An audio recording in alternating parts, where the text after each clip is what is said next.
Je vais le dire, les Camerounais, vous aimez et tout. Je m'en fous que vous l'aimiez ou que vous ne l'aimiez pas. Je vous dis que je ne trouve pas qu'il ait les qualités humaines qui permettent de fonder une structure qui a vocation à la pérennisation. Et te dire, devant tout le monde, je pouvais gagner, mais le groupe n'était pas humainement bon. Et tu crois qu'il parle au fou? Qui faisait que le groupe ne soit pas humainement bon quand il était là? C'est lui, en premier, qui faisait. Pourquoi? C'est pas parce qu'il ne jouait pas bien au ballon. D'ailleurs, l'une des personnes qui ont le plus subi Eto'o, Alexandre Song, dit que Eto'o est le meilleur joueur qu'il n'ait jamais connu dans le groupe, dans l'équipe nationale. Il dit que c'est mon point de vue. Maintenant, les autres pratiques. Quelles sont ces pratiques qui font que le groupe ne soit pas humainement bon? Lorsque vous êtes dans un groupe, il y en a qui ont un talent au-dessus de tout le monde. Mais ils doivent le mettre au service de tout le monde. Voilà. Humainement bon. Il n'est pas humainement bon. Comment ça? Il est sportivement bon, mais pas humainement. Il est financièrement bon, ainsi de suite, mais il n'est pas humainement bon. Pourquoi il n'est pas vous appuyez sur quoi? Simplement. Un dirigeant n'a pas la rancune. Un dirigeant ne gère pas les émotions. Un haut dirigeant. C'est-à-dire que c'est pas parfois ici se rappelle que Bédiou m'avait fait un truc au début quand on s'était rencontrés à Vision 4. Je vais me venger. Même si on est là pendant 1000 ans, j'aurai la peau de Bédiou un jour. Je le calcule. Bon, si vous réfléchissez comme ça, c'est trop bas.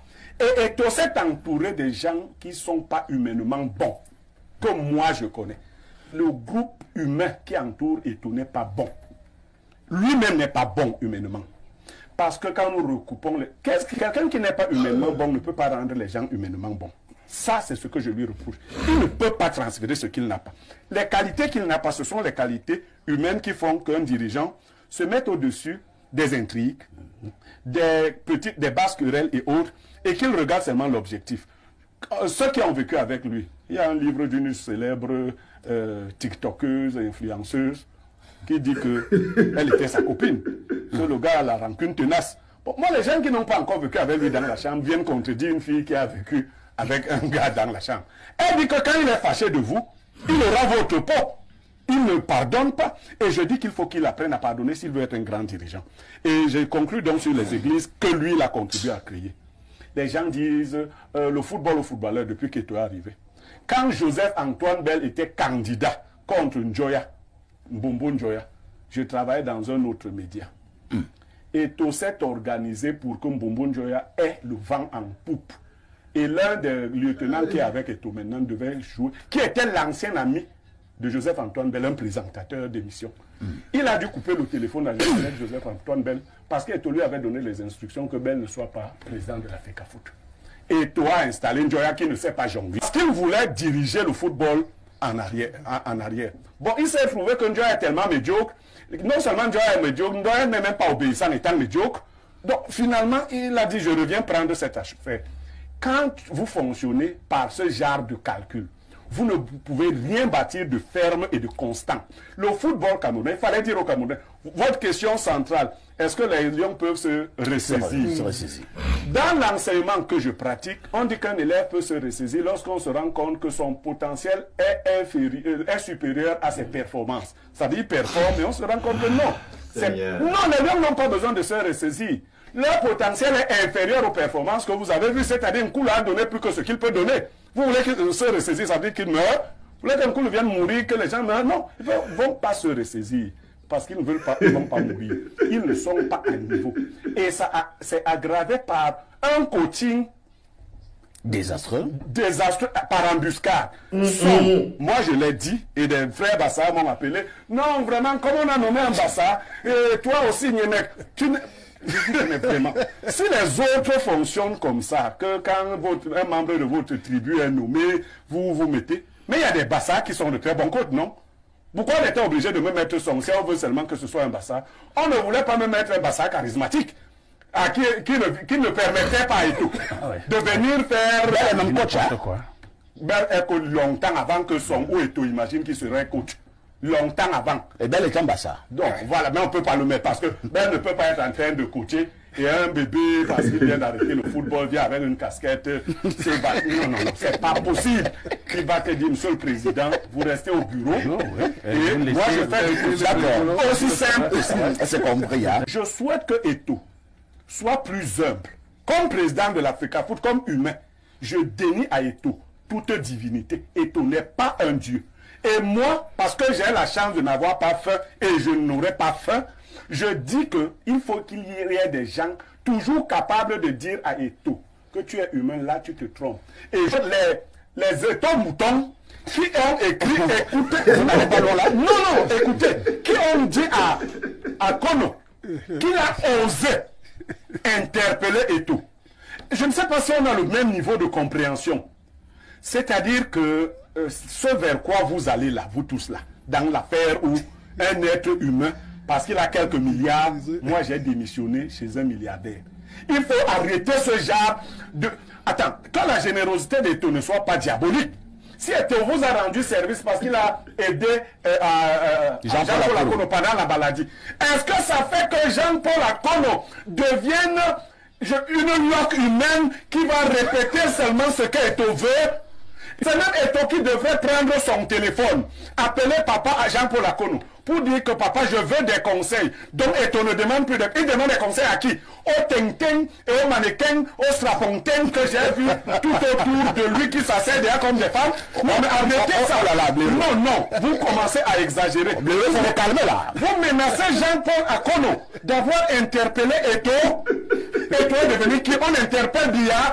Mon Dieu, ce n'est pas possible. Moi, j'interpelle Eto'o. Merci. Non, mais arrêtez ça quand même. Merci beaucoup. Bonjour les enfants. C'est papa. Bienvenue dans notre le tout premier podcast de la journée. Tu vois Dadis? Regarde comme il parle de toi, Dadis Camara. Regarde Samuel comme il parle de toi, Samuel Eto'o. Regarde comme on parle de toi. Avec humiliation. Est-ce que tu t'imagines qu'il y a quelques années, quelqu'un ne pouvait pas tenir ce langage sur ta personne parce que tu étais grand? Parce que tu étais grand. Dans la tête, tu étais grand. Je suis choqué quand j'entends qu'on parle de toi comme ça. Je me demande comment tu as pu en arriver là. Qu'est-ce qui a pu se passer pour que tu détruises tout ce qui était mythe, tout ce qui était sympathie, tout ce qui était force, frère. Moi, je te conseille quelque chose, Samuel. Quand on va finir notre parcours, je te conseille de ne pas rentrer au Cameroun. Tu entends comment les gens parlent, non? Et il y en a encore plus comme ça, ils sont encore plus en colère. Tu entends comment ils parlent au Cameroun, ce n'est pas moi qui parle. Tout ce que j'ai fait dans ma vie et que je me suis battu pour toi, c'était pour que les gens ne parlent pas de toi comme ça. Pour que tu n'arrives pas à ce niveau. J'ai essayé de toutes mes forces de te bloquer comme je pouvais pour te dire, frère, arrête, tu peux être plus grand que ça. C'était pour que toi, mon pote, et quand je vois comment on parle de mon ami, ça me fait mal.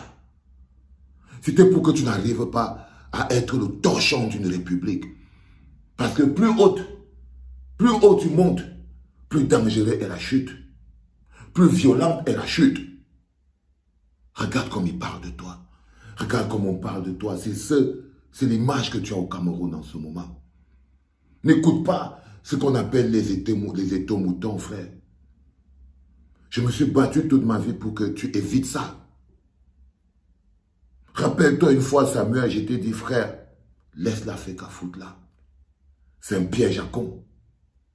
Tu n'as pas les moyens humains et psychologiques pour gérer une machine comme celle-là. Trop complexe. Toi, tu es quelqu'un qui aime te sentir. Tu es un petit roi. Tu ne peux pas gérer l'Africa Foot. Regarde comme il parle de toi. Regarde comme il parle de toi. Comme d'un petit mégalo pervers narcissique. Regarde comme il parle de toi, frère. Il te dit le conseil qu'il peut te donner, c'est qu'après le match, dès qu'on est éliminé, ne viens pas au Cameroun parce que les Camerounais t'attendent ici avec les Latman. Je ne sais pas si tu crois que quand tu vas arriver au Cameroun, tu vas descendre à l'aéroport de Nsimalen. Il y aura les gens pleins pour venir t'accueillir, pour dire papa et tout. Si les gens là viennent, n'accepte pas. Parce que tu n'as rien fait là-bas pour recevoir l'accueil princier que tu es en train de vouloir imaginer que tu peux avoir en partant au Cameroun. Voilà les gens qui t'attendent. Tous ces gens, ils ne t'aiment pas, frère. Tous ces gens qui t'appellent papa et tout, qui viennent dire, oh, va le faire au ferme, ils ne t'aiment pas. Parce que s'ils t'aimaient, ils te diraient ce que je t'ai dit depuis. Quitte sur cette histoire de l'Africa Foot. Parce que c'est un endroit où tu ne peux pas t'en sortir. Tu es trop mégalo, tu es trop égocentrique, tu es trop vaniteux, tu es trop méchant, tu es trop rancunier. Et la FECAFOOT, c'est un endroit où la plupart des dirigeants, c'est un piège à con, c'est un gros piège. La plupart des gens qui sont entrés dedans sont partis en prison. J'ai essayé de te dire comme je pouvais que frère, tu n'as pas les capacités humaines pour t'occuper d'un truc comme la FECAFOOT. Toi, il te faut toujours ton petit royaume privé. Tu n'es pas quelqu'un qui peut gérer la chose publique. Tu risques de transformer la chose publique. Croire que la chose publique, parce que les gens te donnent beaucoup d'amour public, tu ne peux pas finir par croire que la chose publique t'appartient. Et tu vas faire des fautes. Tu vas faire le jeu. Là, quand tu nous sors, par exemple, j'ai déjà gagné ma Coupe du Monde. C'est parce que tu crois que la chose publique est la tienne. Et c'est pour ça qu'on parle de toi comme ça. C'est pour ça qu'on parle de toi comme ça. Ne reviens pas au Cameroun, frère. Pars d'abord, dès qu'on finit le dernier match, tu pars d'abord en Italie. Parce que ne t'étonne pas que tu descends d'ici, on te met les menottes. Si quelqu'un ne te dit pas que les Camerounais sont fâchés, si toi-même tu ne te rends pas compte que les Camerounais sont, non seulement ils sont fâchés, mais ils sont déçus.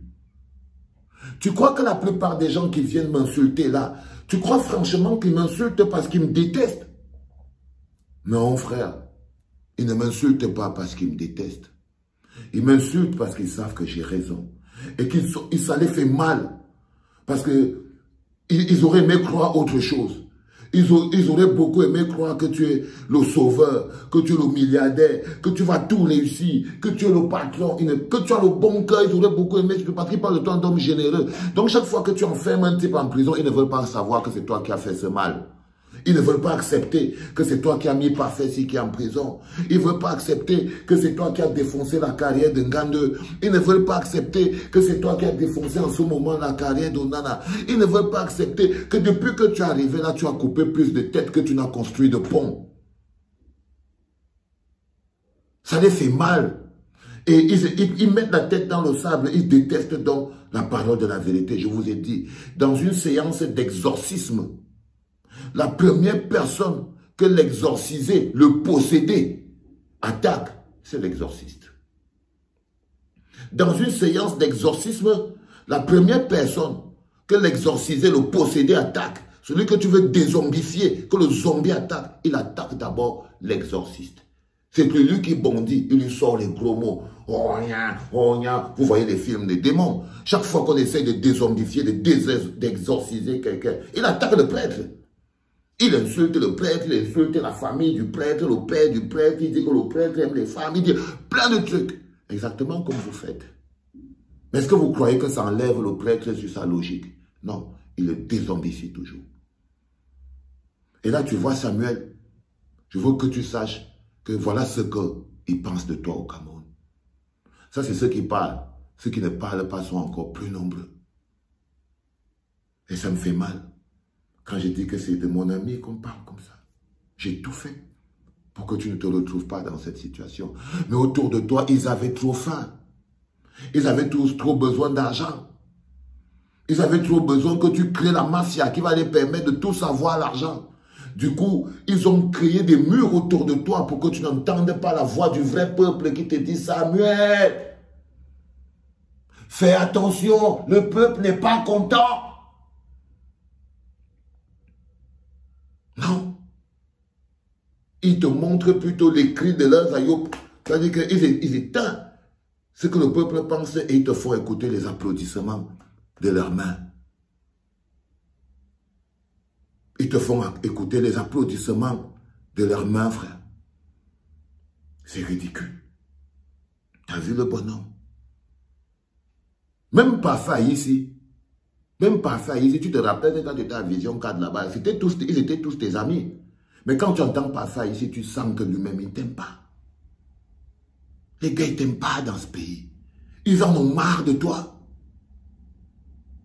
Et ils attendent juste que tu finisses là. Et quand tu vas rentrer, ils vont te mettre down. Donc, fais gaffe, le système a l'art d'humilier les gens. Après la Coupe du Monde, prends tes pieds, tes jambes à ton cou. Tu pars d'abord retrouver maman. Vous restez un peu ensemble, tu respires d'abord, tu vois venir. Parce que tu descends au Cameroun, quoi qu'ils vont t'arrêter. C'était papa. Bon match les gars, bon match.